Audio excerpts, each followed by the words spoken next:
कावळा हा एक काळ्या रंगाचा सहज आढळणारा पक्षी आहे. भारतीय कावळ्याचे गावकावळा आणि डोमकावळा हे दोन मुख्य प्रकार आहेत.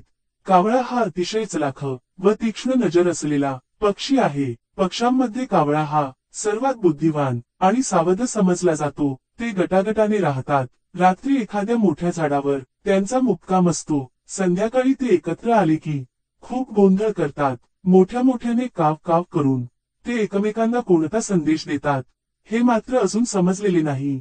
एक मात्र नक्की, कीटक, उंदीर व बुशीसारख्या लहान कुरतडणाऱ्या प्राण्यांच्या संख्येवर ते नियंत्रण ठेवतात.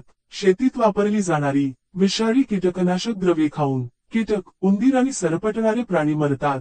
हे प्राणी कावळ्यांच्या खाण्यात आले की ते देखील मृत्युमुखी पडतात किंवा जगले तरी प्रजनन करू शकत नाहीत. विषारी कीटकनाशकांच्या अतिवापरामुळे शहरांतून तसेच खेडेगावांतून कावळ्यांची संख्या दिवसेंदिवस कमी होत आहे. साधारणपणे एप्रिल ते जून हा काळ कावळ्यांचा विणीचा काळ आहे. हे पक्षी जमिनीपासून किमान 3 मीटर उंचीवर खोलगट काटक्यांचे आणि मिळेल ते साहित्य वापरून घरटे तयार करतात. मादी एकावेळी 4 ते 5 फिकट निळी हिरवी त्यावर तुटक तपकिरी रेषा असलेली अंडी देते. नर मादी पिलांचे संगोपन मिळून करतात.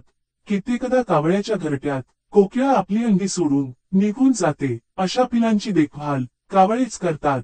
हिंदू संस्कृतीत माणसाच्या मृत्यूपश्चात 13व्या दिवशी व प्रत्येक श्राद्धाच्या वेळेस कावळ्याला केळ्याच्या पानात जेवण देण्याची प्रथा आहे. तसेच रोजच्या अन्नातील एक घास कावळ्यासाठी काढून ठेवण्याची प्रथा आहे. यास ताकबली असे म्हणतात.